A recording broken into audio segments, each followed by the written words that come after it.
French Touch. Fabrice Brouvelli, vice-président de BETC. Comment ça va? Jusque-là, tout va bien. Vous ne savez pas à quelle sauce vous allez être mangé. Non, je suis ravie de vous retrouver sur ce plateau aujourd'hui chez We Are French Touch. Est-ce que vous pouvez, en quelques mots, d'abord nous présenter l'agence? C'est une agence qui doit avoir un peu plus de 25 ans, qui a été créée à l'origine par Éric Tonkyong et Rémi Babinet. Ensuite, il y a Mercedes Serra qui l'a rejoint. Aujourd'hui, il y a deux autres coprésidents, Stéphane Exibéras et Bertie Toledano. Elle est 100% française et qui rayonne un peu. Je pense que c'est la seule agence, c'est la plus grosse agence en Europe en tant qu'agence qui n'est pas un groupe versus Publicis qui est un groupe. Et qui rayonne aussi bien, qui rayonne dans le monde entier. C'est-à-dire qu'il y a vraiment un palmarès hors norme sur lesquels on peut s'aligner avec les Anglais ou les Américains. Bien sûr. Tout en étant français depuis Pantin. Oui, et évidemment, vous êtes connu à l'international, vous venez de le dire. We Are French Touch, le French Touch, on en parle depuis un bon petit moment sur ce plateau aujourd'hui. Qu'est-ce que ça veut dire? Parce que vous qui travaillez à l'international, vous devez le ressentir, le regard des autres. Mais en fait, c'est assez bizarre pour moi parce que la French Touch, c'est un terme qui vient de la musique. Bien sûr. En 1994 par les mecs de FCOM et qui était en fait un espèce de mot d'ordre pour se vendre aux Américains, pour faire face aux Américains à la musique qui venait de Chicago ou de Détroit. Et que maintenant tout le monde reprend. Mais après, c'est vrai qu'il y a ce particularisme, un peu ce bordel organisé, qui est très français. Un bordel organisé, j'adore. Voilà. Ouais. Mais capable du meilleur comme du pire. Donc du coup, c'est ça que j'aime bien. Puis ce côté, on peut perdre avec élégance, mais ça se rejoint aussi dans le sport, comme le rugby, la façon dont ils peuvent jouer, ce qu'on appelle le French flair, ou ensuite. Donc c'est un peu ça qui nous caractérise. Vous dites que c'est un French flair ou cette bordel organisé, c'est un peu hit and miss alors C'est capable de produire des coups exceptionnels de temps en temps, là où personne. C'est un moment de génie, quoi. Une fulgurance. Une fulgurance comme ça. Quelque chose qui vient de l'inattendu, qui crée l'exceptionnel. Alors que je pense qu'ailleurs, c'est plutôt plus organisé. 2 plus 2 font 4, alors que nous, ça peut faire 5 ou 3, ça dépend.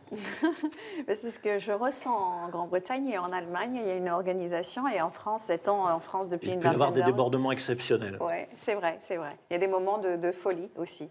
Le monde a évidemment énormément évolué ces dernières années, et notamment avec la crise du Covid, tout le monde l'a vécu de plein fouet. On fait comment pour préserver la créativité aujourd'hui? En fait, on a toujours eu l'habitude de jouer avec des contraintes, donc une de plus ou une de moins. En fait, c'est une grosse contrainte quand même. Oui, c'est une grosse contrainte, mais s'il faut porter des masques et se laver les mains ou se faire vacciner sur les tournages, en fait, ça change. C'est juste une question ça ralentit les choses, mais ça ne contraint pas la créativité. Mais vous ne trouvez pas qu'on vit dans un monde où on a un petit peu plus peur aujourd'hui, et puis les brands? Si, en fait, on a un peu plus peur. Mais alors, moi, personnellement, je me dis que la peur n'évite pas le danger. Donc, en fait, on doit vivre avec. Mais comment dire?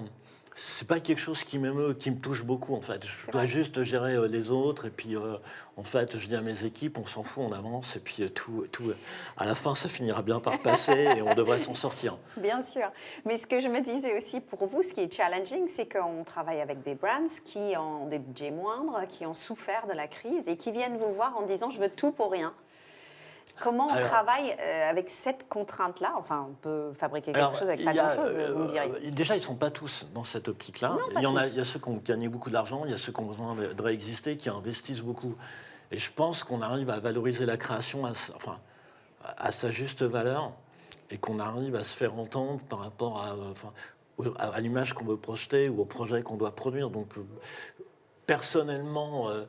alors j'ai la chance de travailler avec des marques plutôt qui investissent plus que qui investissent moins, donc je suis peut-être pas le bon exemple pour en parler, mais parce que vous avez une réputation, vous avez une expérience, vous êtes bien installé. Pour des plus petites agences, peut-être c'est plus complexe.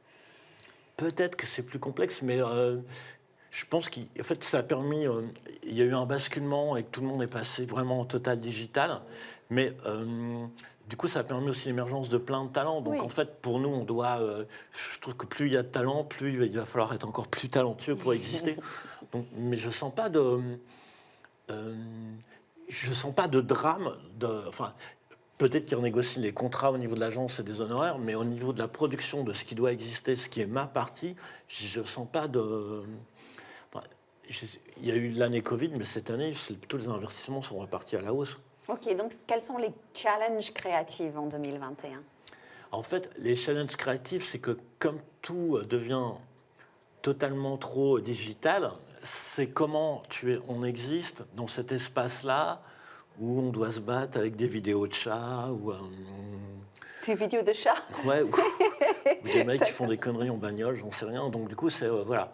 Comment on émerge dans cette piscine de choses incroyables? Comment on s'en sort?